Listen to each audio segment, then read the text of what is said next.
Hello बच्चों, कैसे हो आप लोग। तो आज हम डिस्कस करने जा रहे हैं चैप्टर 2 का बी पार्ट है ये कैपेसिटेंस। ठीक है, कैपेसिटेंस क्या होता है। तो कैपेसिटेंस की डेफिनेशन समझ लेते हैं। Potential of a conductor is directly proportional to the amount of charge given to it. Potential में हम लोगों ने पढ़ा हुआ है कि अगर किसी कंडक्टर को, ये कोई कंडक्टर है, कंडक्टर अगर इसको चार्ज दिया जाए तो इसका पोटेंशियल बढ़ जाता है, यानी चार्ज के डायरेक्टली प्रोपोर्शनल होता है पोटेंशियल। जितना ज़्यादा कंडक्टर को चार्ज दोगे उसका पोटेंशियल बढ़ जाता है। ठीक है, तो यहाँ से प्रोपोर्शनल का साइन हटेगा तो Q इक्वल टू आएगा CV। तो C यहाँ पे एक प्रोपोर्शनलिटी कांस्टेंट है, प्रोपोर्शनलिटी। तो यहाँ पे C प्रोपोर्शनलिटी कांस्टेंट है। इसको हम capacity of conductor, capacity of conductor या और कैपेसिटेंस बोलते हैं। ठीक है, इसी को हम या तो कैपेसिटी ऑफ कंडक्टर या उसका कैपेसिटेंस बोलते हैं। ठीक है, तो यहाँ पे हमने पढ़ा कि किसी कंडक्टर को चार्ज देने पे उसका पोटेंशियल बढ़ जाता है, तो Q डायरेक्टली प्रोपोर्शनल V होता है। प्रोपोर्शनल का साइन हटेगा, Q इक्वल टू CV, और C को ही कंडक्टर की कैपेसिटी बोलते हैं या कैपेसिटेंस, कैपेसिटेंस ऑफ कंडक्टर और कैपेसिटी ऑफ कंडक्टर। इसके फॉर्मूले की बात करें तो C इक्वल टू यहाँ से Q अपॉन V आ जाएगा। C equal to Q upon V, Q upon V। इसके बाद सपोज मान लो कि V इक्वल टू क्या है, ये V equal to 1 volt. V अगर 1 वोल्ट मान लें तो C इक्वल टू Q। तो इसकी एक और डेफिनेशन यहाँ से बनेगी कि अगर किसी कंडक्टर को Q चार्ज देने पर उसका पोटेंशियल 1 वोल्ट इंक्रीज हो जाता है। चार्ज देने पे क्या होता है, पोटेंशियल बढ़ता है। अगर चार्ज देने पे उसका वोल्टेज 1 वोल्ट बढ़ता है तो उसका कैपेसिटेंस उस चार्ज के इक्वल होता है। कैपेसिटेंस न्यूमेरिकली उस चार्ज के इक्वल होता है जो किसी कंडक्टर का वोल्टेज 1 वोल्ट बढ़ा दे। ठीक है, तो इतना चार्ज दें Q कि उससे 1 वोल्ट उसका पोटेंशियल बढ़ जाए तो चार्ज के इक्वल ही होता है कैपेसिटेंस। यहाँ से इसकी डेफिनेशन एक और बनी। उसके बाद इसकी SI यूनिट क्या होगी, तो चार्ज की होती है कूलम और पोटेंशियल इसकी वोल्ट, तो कूलम पर वोल्ट इसकी SI unit, coulomb per volt. लेकिन इससे ज़्यादा फेमस इसकी फेरड, फेरड ज़्यादा फेमस है। ठीक है, फेरड होती है कैपेसिटेंस की। जिस तरीके से रेजिस्टेंस होता है R, तो वो V अपॉन I होता है। इसकी क्या होती है, वोल्ट पर एम्पियर। लेकिन ज़्यादा जो फेमस है वो ओम है, ओम ज़्यादा फेमस है। तो ये 3 एलिमेंट होते हैं, एक तो रेजिस्टेंस, उसके बाद एक इंडक्टेंस और कैपेसिटेंस, RLC। तो अभी हमने C को डिस्कस कर रहे हैं, इसके बाद R आएगा, फिर L आएगा।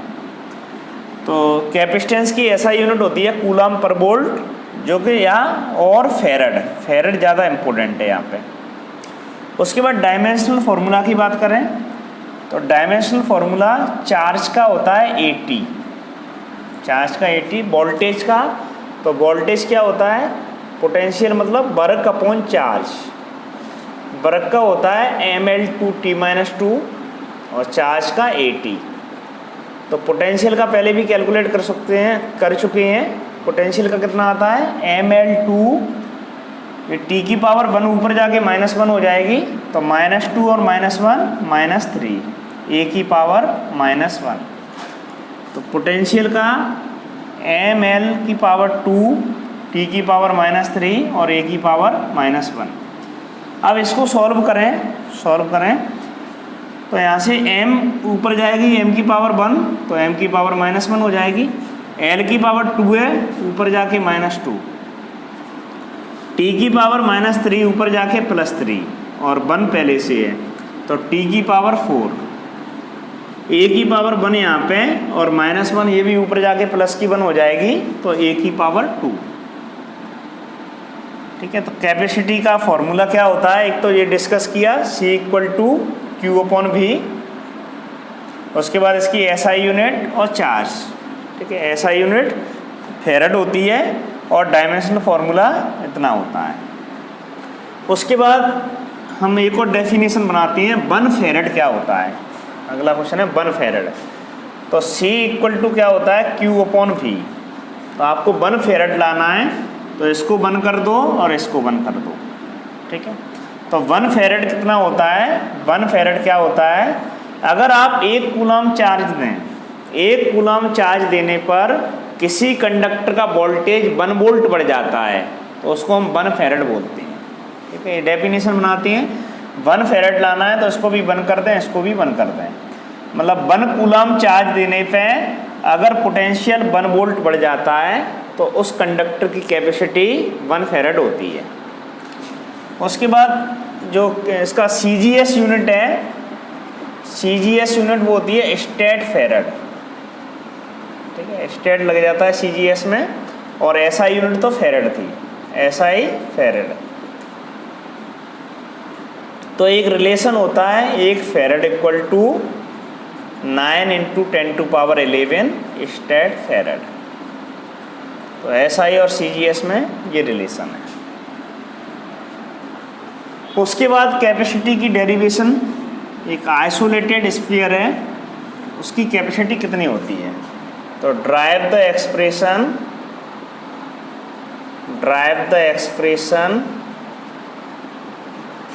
For capacity of isolated capacitor. मतलब एक आइसोलेटेड बिल्कुल सेपरेट कंडक्टर रखा हुआ है, ठीक है। तो drive the expression for the capacity of isolated spherical conductor, ये पूरा स्फेरिकल है, स्फेरिकल कंडक्टर, इसकी कैपेसिटी कैलकुलेट करना है। तो एक स्फेरिकल कंडक्टर है, इस तरीके से स्फेयर हो गया, सेंटर O और इसकी रेडियस r है, ये कंडक्टर है। तो इसकी डेरिवेशन करनी है। तो हम जानते हैं कि अगर किसी कंडक्टर को चार्ज दिया जाए तो वो चार्ज उसके सरफेस पे डिस्ट्रीब्यूट हो जाता है, इसके सरफेस पे यूनिफॉर्म डिस्ट्रीब्यूट हो जाता है। और कंडक्टर के अंदर कोई भी चार्ज नहीं होता, कंडक्टर के अंदर कोई भी चार्ज नहीं होता। तो इसके अंदर पोटेंशियल इक्वल होता है और इलेक्ट्रिक फील्ड 0 होता है। पोटेंशियल क्या होता है, कांस्टेंट, इसके अंदर कंडक्टर के हमने इक्विपोटेंशियल पढ़ा था, और इलेक्ट्रिक फील्ड 0 होता है, क्योंकि इलेक्ट्रिक लाइन इसके अंदर से नहीं निकलती। तो किसी कंडक्टर को चार्ज देने पे चार्ज उसके सरफेस पे डिस्ट्रीब्यूट हो जाता है, उसके अंदर कोई भी चार्ज नहीं होता, और अंदर पोटेंशियल इक्वल होता है। इलेक्ट्रिक लाइन इससे नॉर्मल निकलती हैं, ये भी है, जो इलेक्ट्रिक लाइन होती हैं वो कंडक्टर से नॉर्मली निकलती हैं, ये नॉर्मली निकलती हैं। तो R यहाँ पे रेडियस है, रेडियस ऑफ स्फेरिकल कंडक्टर। उसके बाद Q = चार्ज है, इसको चार्ज दिया गया है। कैपेसिटी कैलकुलेट करनी है, कैपेसिटी कितनी होगी स्फेरिकल कंडक्टर की।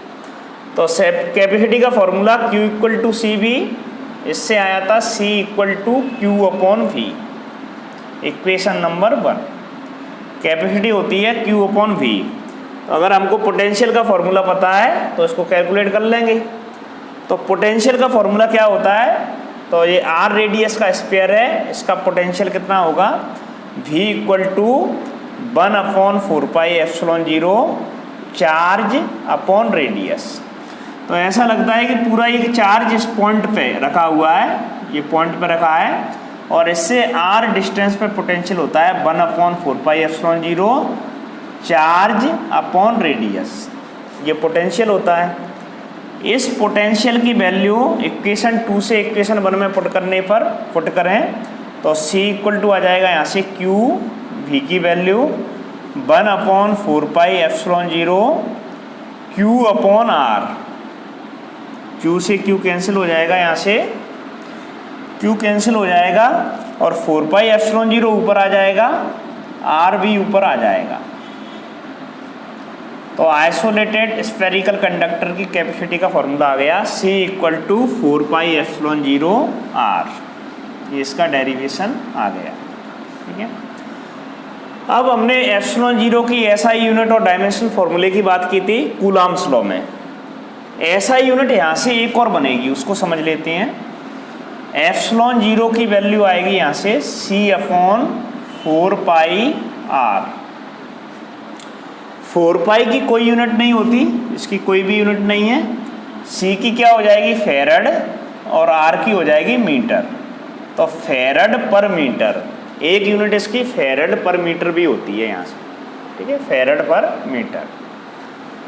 तो इसकी बात की। इसके बाद फैक्टर्स अफेक्टिंग कैपेसिटी को कौन कौन से फैक्टर अफेक्ट करते हैं उसकी चर्चा करें। Factors affecting capacity of spherical conductor, इसकी कैपेसिटी को कौन कौन अफेक्ट करता है उसकी बात करें। तो सबसे फर्स्ट जो फैक्टर है, फॉर्मूले से अपन बात करें, फॉर्मूला क्या था 4 पाई एप्सिलॉन 0 आर। तो आर मतलब रेडियस, तो रेडियस क्या है उसका साइज। तो कंडक्टर का साइज बढ़ाने पे कैपेसिटी बढ़ जाती है, साइज मतलब एरिया।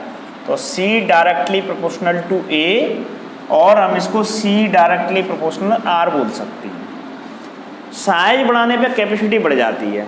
क्यों बढ़ जाती है? क्योंकि जितना ज़्यादा साइज होगा कंडक्टर क्या करेगा, ये चार्ज को स्टोर करेगा। तो जितना ज़्यादा एरिया इसका बढ़ाएंगे, एरिया बड़ा कर दिया, उतनी कैपेसिटी ज़्यादा हो जाएगी चार्ज को स्टोर करने की। जितना ज़्यादा एरिया होगा उसकी कैपेसिटी ज़्यादा है। सपोज फॉर एग्जांपल हम बात करते हैं कि अगर कोई टैंक है तो ऐसे 50 लीटर का है, तो उसकी कैपेसिटी 50 लीटर है पानी स्टोर करने की। अगर आप 100 की बात करें, उसका एरिया साइज बढ़ा दें तो 100 लीटर हो गया, मतलब उसकी कैपेसिटी बढ़ गई। अब वो 100 लीटर पानी को स्टोर कर सकता है। तो इसी तरीके से कंडक्टर में उसका साइज बढ़ाने पे कैपेसिटी बढ़ जाती है। सेकंड पॉइंट, अगर इसको डाइलेक्ट्रिक कांस्टेंट में रख दिया जाए, किसी डाइलेक्ट्रिक कांस्टेंट में रख दिया जाए, तो फॉर्मूला डाइलेक्ट्रिक कांस्टेंट के लिए बनता है 4 पाई एप्सिलॉन 0 के साथ K आ जाता है into R। K dielectric constant में रखने पे K आ जाता है, तो C directly proportional to K, ठीक है। तो डाइलेक्ट्रिक कांस्टेंट में रखने पर कैपेसिटी बढ़ जाती है। तो ये मैंने पोटेंशियल में भी डिस्कस किया था। Actually C equal to Q upon V होता है, ठीक है। तो जब V कम होगा उस समय कैपेसिटी बढ़ेगी। तो उन पॉइंट में हम देखेंगे कि एरिया बढ़ाने पे पोटेंशियल घट गया था, इसलिए कैपेसिटी बढ़ जाती है। डाइलेक्ट्रिक कांस्टेंट में रखने पर पोटेंशियल कम हुआ था, कैपेसिटी बढ़ जाती है। ये दोनों रिवर्स होते हैं। एक और पॉइंट डिस्कस किया था कि कोई चार्ज्ड कंडक्टर है, ये कंडक्टर चार्ज्ड है, चार्ज्ड कंडक्टर। अगर इसके पास हम किसी अनचार्ज्ड कंडक्टर को लेके आए, ये अनचार्ज्ड है, अनचार्ज्ड कंडक्टर को लेके आए, तो ऐसा करने पे ये चार्ज है, ऐसे प्लस चार्ज है, तो इसके पास वाली सरफेस पे अपोजिट चार्ज आ जाता है इंडक्शन के द्वारा, और इधर प्लस आ जाएगा सेम चार्ज। तो ऐसा करने पे पोटेंशियल घट जाता है, ऐसा करने पे पोटेंशियल घट जाता है। ये पोटेंशियल में डिस्कस किया था। तो पोटेंशियल जब भी घट जाएगा Q अपॉन V से, फॉर्मूले से, पोटेंशियल कम होगा तो कैपेसिटी बढ़ जाएगी। तो कुल मिला के अगर किसी अनचार्ज कंडक्टर को पास लाएं तो पोटेंशियल बढ़ जाता है चार्ज। तो कैपेसिटी बढ़ाने के 3 मेथड हमने डिस्कस किए यहाँ पे। फर्स्ट तो उसका साइज बढ़ा दो, एरिया बढ़ा दो, कैपेसिटी बढ़ जाएगी। डाइलेक्ट्रिक कांस्टेंट में रख दो, कैपेसिटी बढ़ जाएगी। या चार्ज्ड कंडक्टर के पास किसी अनचार्ज्ड कंडक्टर को ले आओ तो उसकी कैपेसिटी बढ़ जाएगी। ओके, इसके बाद कुछ न्यूमेरिकल्स थे इसके, ये फॉर्मूला हो गया। तो फर्स्ट न्यूमेरिकल है इसके, numericals prove that prove that first numerical दिया है कि radius of spherical conductor, radius of spherical conductor is 9 kilometre, 9 kilometre, whose capacity is 1 microfarad. तो क्वेश्चन में प्रूव करना है कि कैपेसिटी 1 माइक्रोफेरेड है, ये गिवन है। C इक्वल टू कितना है 1 माइक्रोफेरेड। तो इसकी रेडियस 9 किलोमीटर होती है, मतलब रेडियस फाइंड आउट करना है। या क्वेश्चन ऐसे भी बन सकता है कि फाइंड द रेडियस, ऐसे बन सकता है find the radius of spherical conductor whose capacity is 1 microfarad. मतलब कोई कंडक्टर की कैपेसिटी 1 माइक्रोफेरेड है तो उसकी रेडियस बताइए। माइक्रो क्या होता है 10 to power -6, micro 10 to power -6। Formula होता है C equal to 4πε0r। Radius calculate करनी है तो 4πε0 अपॉन में आ जाएगा इंटू C। 1/4πε0 क्या होता है 9 × 10 टू पावर 9, और C की वैल्यू दी है 10 टू पावर -6।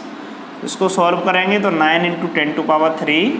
रेडियस है तो ये मीटर में आएगी, रेडियस मीटर में आएगी, और 1 किलो में होता है 10 टू पावर 3, तो इसको लिख सकते हैं 9 किलोमीटर। ठीक है, तो 1 माइक्रोफेरेड कैपेसिटी है तो उसकी रेडियस 9 किलोमीटर होती है। इसके बाद क्वेश्चन नंबर 2 था, इसमें क्वेश्चन नंबर 2 है अर्थ की रेडियस ऑफ अर्थ 6400 किलोमीटर है, इसकी कैपेसिटी बताइए। ठीक है, अर्थ की रेडियस है, कैपेसिटी बताइए। फॉर्मूला होता है 4πε0r। तो 1/4πε0 इक्वल टू होता है 9 × 10 टू पावर 9। इसको क्रॉस मल्टीप्लाई करेंगे तो यहाँ पे 4πε0 की वैल्यू आ जाएगी 1/9 × 10 टू पावर 9। पुट करें वैल्यू 1/9 × 10 टू पावर 9। रेडियस कितनी है 6400, और किलोमीटर के लिए रख रहा हूँ मैं 10 टू पावर 3।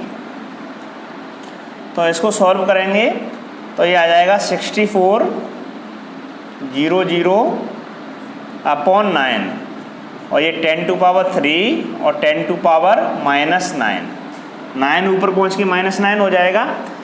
इसको सॉल्व करेंगे तो 711 आ जाएगा इंटू 10 टू पावर -6 फेरेड। ठीक है, और माइक्रो में क्या होता है 10 टू पावर -6, तो इसको बोल सकते हैं 711 माइक्रो फेरेड। तो अर्थ की कैपेसिटी इतनी होती है 711 माइक्रो फेरेड। उसके बाद अगला क्वेश्चन है question number 3। It is possible, क्या ये पॉसिबल है? It is possible of conductor of capacity 1 फेरेड। मतलब 1 फेरेड का कंडक्टर क्या हम बना सकते हैं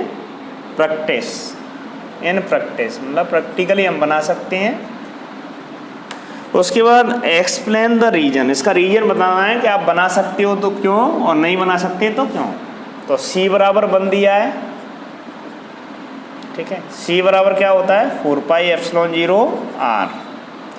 R की वैल्यू निकालें 1/4πε0 इंटू C। 1/4πε0 होगा 9 × 10 टू पावर 9, C की जगह 1 रखें तो ये R बराबर आ गया 9 × 10 टू पावर 9 मीटर। चलो इसको किलोमीटर में चेंज करेंगे तो 9 × 10 टू पावर 6 किलोमीटर आ जाएगा, क्योंकि 10 टू पावर 3 में होता है 1 किलोमीटर। तो हमने देखा कि अर्थ की जो रेडियस होती है वो 6400 किलोमीटर है, अर्थ की रेडियस। तो ये अर्थ से बहुत बड़ा है, अर्थ से बहुत ज़्यादा है। तो इतना रेडियस का कंडक्टर, मतलब अर्थ प्रैक्टिकली अपन लैब में बनाएं तो ये पॉसिबल असंभव है। अर्थ कहाँ से बना लोगे आप लैब में, ये तो अर्थ से भी बहुत बड़ा है। ठीक है, तो ये प्रैक्टिकल में पॉसिबल नहीं है, इतना बड़ा कंडक्टर पॉसिबल नहीं है। ठीक है, तो ये क्वेश्चन हो गया है, पॉसिबल नहीं है। उसके बाद नेक्स्ट क्वेश्चन है क्वेश्चन नंबर 4। क्वेश्चन 4 इसमें दिया है कि 10⁻⁻8 कूलाम चार्ज किसी कंडक्टर को दिया जाता है। कंडक्टर को देने पे उसका पोटेंशियल 100 वोल्ट हो जाता है। कैपेसिटी बतानी है तो फॉर्मूला क्या होता है, C = Q/V, चार्ज 10⁻⁻8, उसके बाद अपॉन 100 करेंगे तो 10⁻⁻10 फैराड इसका आंसर आ जाएगा। ठीक है, तो ये क्लास फिनिश होती है यहाँ पे। नेक्स्ट क्लास में कैपेसिटेंस की कुछ और कंसेप्ट हम डिस्कस करेंगे।